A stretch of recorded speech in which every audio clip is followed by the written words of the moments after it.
Thank you so much, Swami, for the beautiful introduction. I really enjoyed the other three speeches, but I would like to take you to a different journey, very personal, maybe quite relatable as well.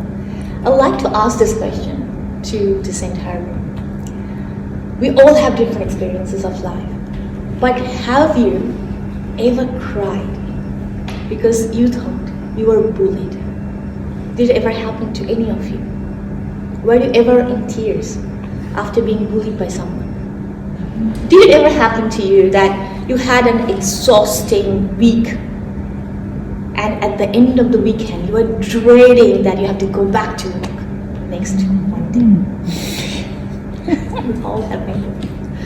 Now let's come to a brighter situation.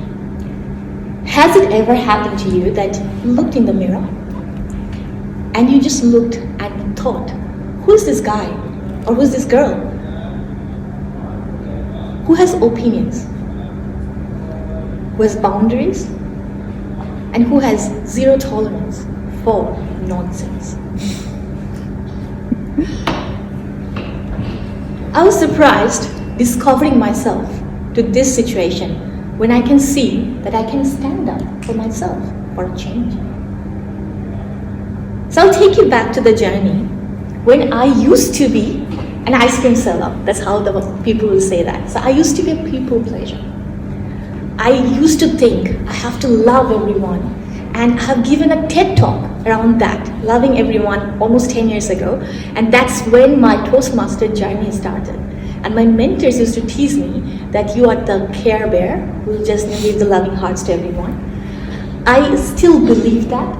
I'll just walk past the big tunnel, if you remember, in Central Station, we have the huge tunnel. I'll just walk past it and I'll look at people, I'll smile. That's me. And today when I come back, I don't do that anymore. I don't think I can love without boundaries. I've evolved, and I used to think that person was very sweet. People used to like that person. Now I'm not that person. I don't know where I lost her. But I like this version better. And one of my managers told me, only the ice cream sellers are the ones who will be liked by everyone. Even that's not true. Because some people will complain about flavors. There's always complaints. And that manager told me one day, I can see you have evolved. You don't want to please everyone. And that's true leadership. And that hit me. I did not realize with all the experiences, I have grown up to probably a more stronger person. Because I used to cry, as I mentioned, because I was bullied and I didn't have my voice. I was not sure that I can stand up for myself. And I was thinking that's too precious to lose. If I stand up, I may lose those opportunities. And to my surprise, recently, when I stood up for one of these situations when I thought it's not fair, can you imagine what was the reaction? I saw respect.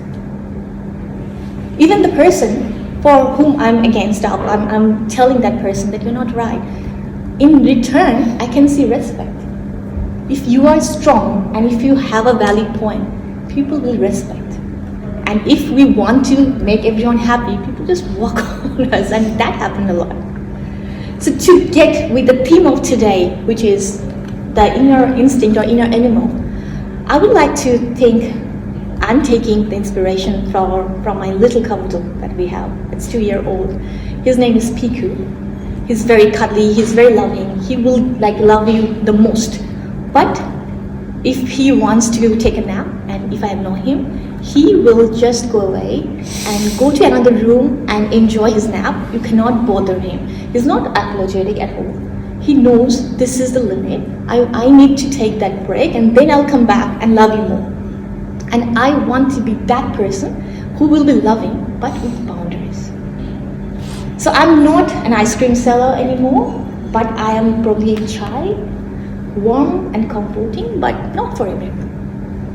And I want to leave you all with this quote. I'm not difficult, but I will not let you treat me like I'm easy. So be honest, love honestly. Don't change the way you love. Probably set boundaries, but also grow your spine and grow your spark. Thank you so much.